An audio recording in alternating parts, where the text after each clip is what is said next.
All right, well, time to take the clamps off. I actually took this in the house after a while. Probably not soon enough because this white chalkiness of the wood glue, that is not a good sign. I had some heat going down here below that was coming up, and I had, of course, the heater sitting over here blowing this way. So this side looks pretty good. This is actually not as bad as the front side of the body. Not enough heat before I got into the house, which means, from what I understand, with the with wood glue, I don't think it's true just of Tight Bond, which is what I always use, Tight Bond Original. When it's too cold and the chemical reaction can't take place as it should, you get that chalky look, and that means the chemical reaction did not fully happen and the glue did not fully bond, which I'm hoping is not going to end up being a major disaster for me. But lesson learned, either get the wood pellet stove fired up or take the body in the house immediately, and it would have saved me some headache and hassle. But can't change it now. Once I sand back to the line or close to the line and then get it routed, hopefully I won't see any issues in the actual glue joint itself.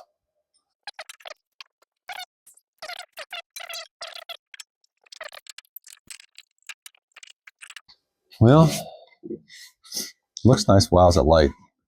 That is going to be a light guitar. I will probably have to wick some CA down in some places. I'm tempted to do that before I even route the body. Yeah, I think that's what I'm going to do. Any place that looks a little suspect, I'm going to wick some CA down in there, and then, yeah, hopefully I can get to routing that soon. All right, so I went and wicked some CA all over in all these checks in the end here. And any place that seemed like there was maybe somewhere that the Tight Bond didn't quite get, I thought I would do all that and let it wick in a little bit before I sand and route the body. That way, yeah, maybe I can get some glue in there where it needs to be. So I'm going to hit the old rigid oscillating spindle sander here in a second to get maybe a little closer to the line. Then I'll put the template on and start routing.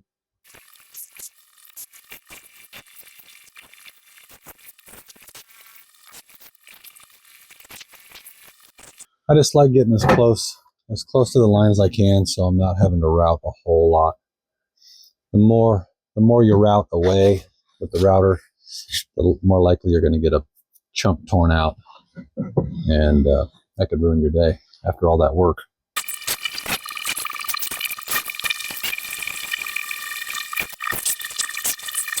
Well, I've got double-sided tape ready to go. Had to do some sanding. I'm hoping this sticks okay. I had to do some sanding because of all the water damage to try to get this flat again, because it was not necessarily, and so, I hope it sticks. We'll see. All right, let's try to get this stuck and lined up properly. I'm not sure. Actually, that's pretty good. Yeah, some of these spots are real close to the template already. All right, I'm not sure how well you can see this, but since the bit is kind of in the shadow, that depth is gonna get me just up past where the top is. Also, I have My original template here, which of course is water damaged, but it has locations that you start and stop on the body to lessen the threat of tear out based on the way the grain is running and the rotation of the router bit. So I kind of have that there to cheat because it's been so long I can't remember.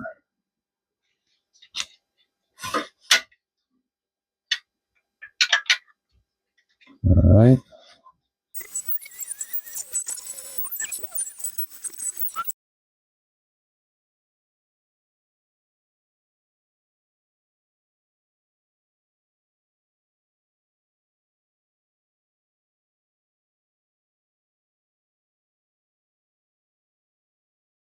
I went ahead and took the template off. I lowered my bit a little bit.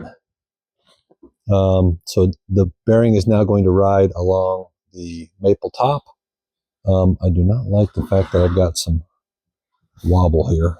And I'm going to be taking off, I don't know, probably over a 1/2 inch of cut on this pass, but I'm not too concerned about it because there's hardly anything that's taken off. I mean, it's even at the heaviest place, it might be a 1/16 of an inch, or maybe a little more over here. But anyway, I'm not too concerned about taking off too much at once. So anyhow, let's get this sucker fired up and ready to rock and roll again.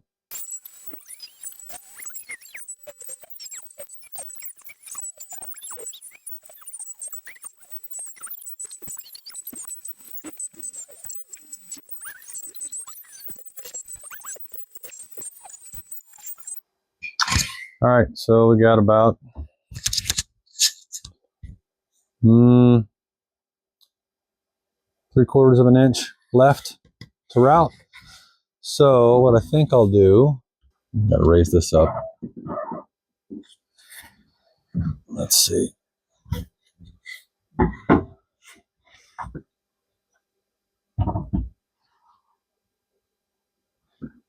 Yeah, that would take off about half of it. All right.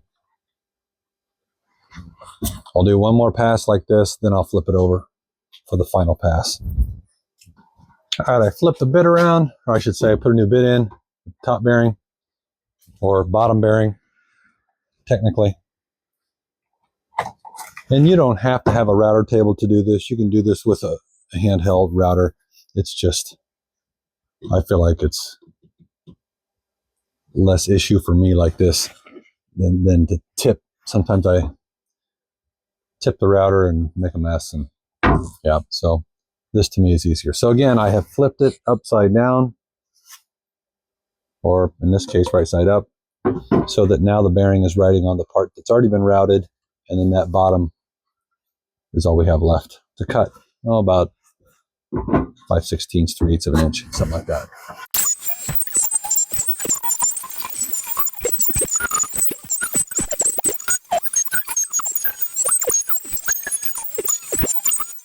I've got quite a bit of sanding anyway at this point.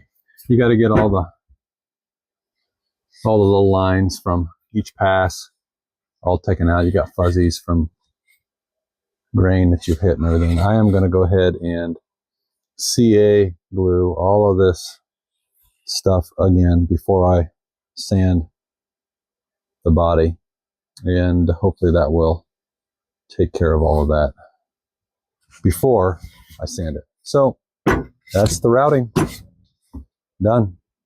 All right, well, with the routing done, I needed to get the old oscillating spindle sander going. I have the smallest spindle on there to get the smallest little radius here.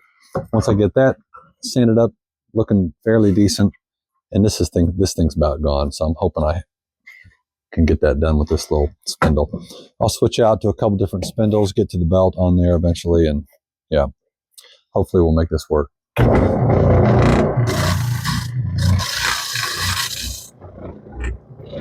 Well, maybe if I tighten this down all the way.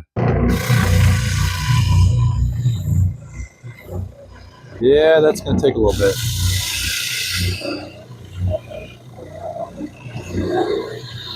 All right, well, I'm going to switch that out. There's a little commercial for the old rigid oscillating spindle sander. And I know obviously other companies make these as well, but wow, this one is really nice. It is probably one of the most used tools that I have. Very, very, very, very handy.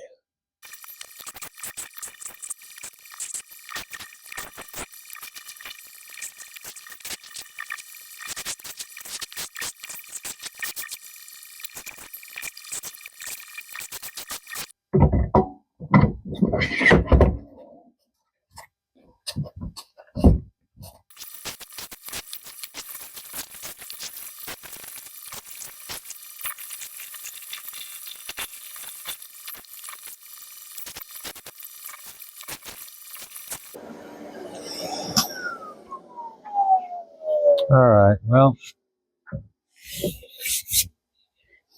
that I think is good enough for the spindle sander. Yeah, this definitely confirms. I will be doing a burst finish with a very dark outside edge, but I think I am going to, well, sorry about that. I think I am going to leave the maple as a binding.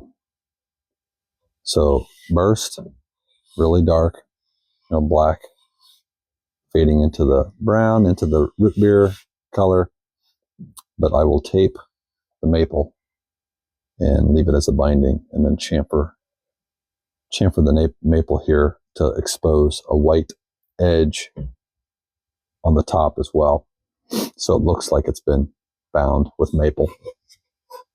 So yeah, I think that'll be nice. But it's looking there, or looking, I should say, more like a guitar. There it is.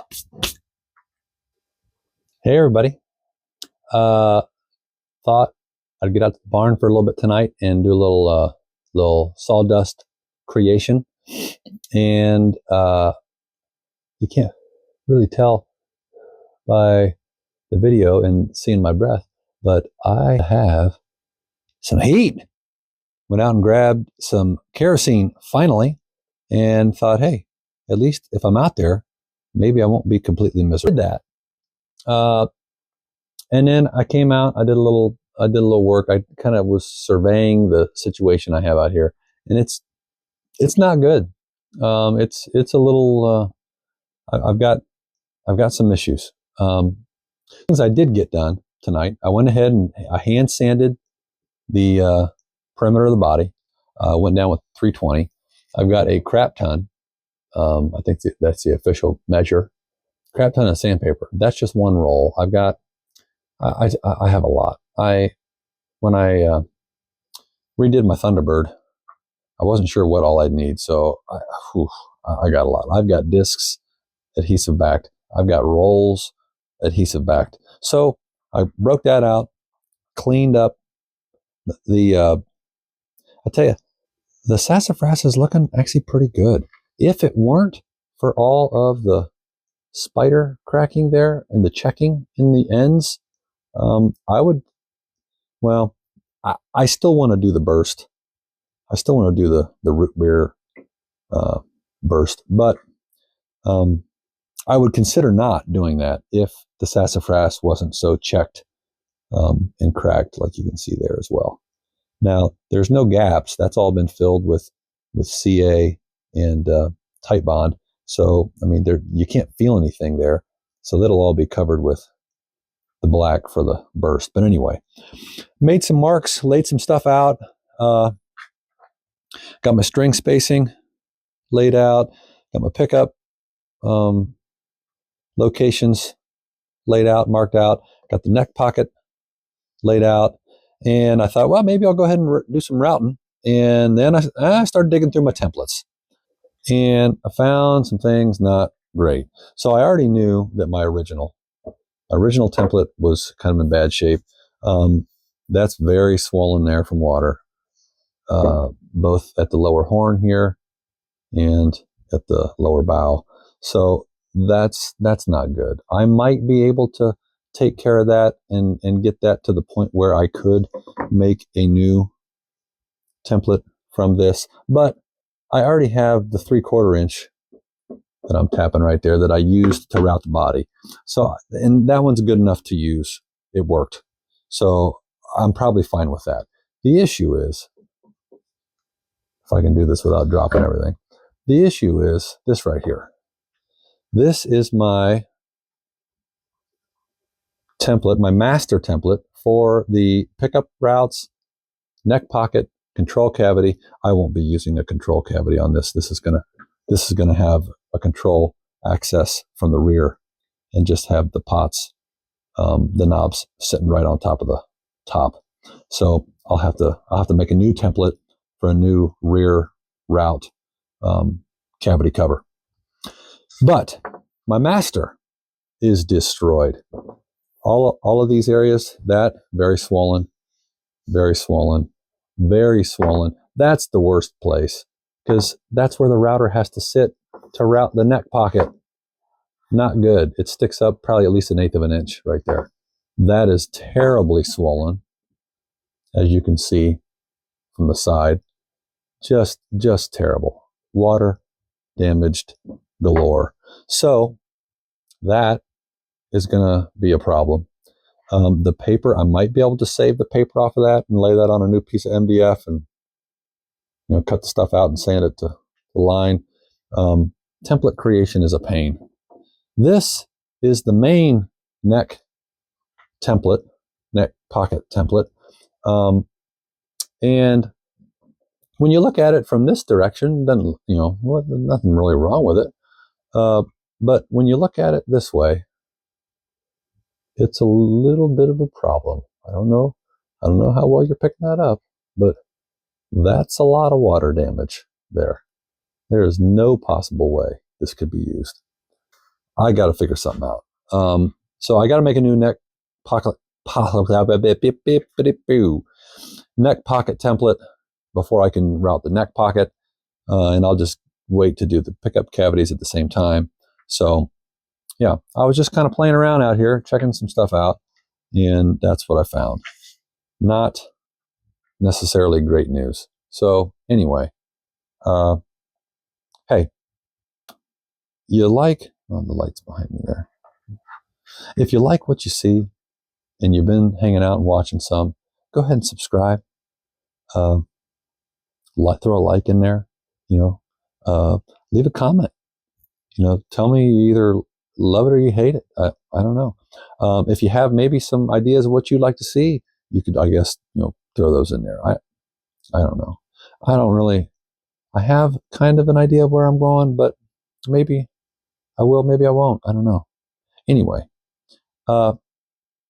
thanks for stopping by if you have stopped by, and if you've gotten this far, I don't know. But I'll just keep plugging away and putting updates on and keep giving you information and show you what I'm doing as I'm doing it. So, hey, you have a great night, great day, great morning. I don't know what time you're watching this, but I'll talk to you later.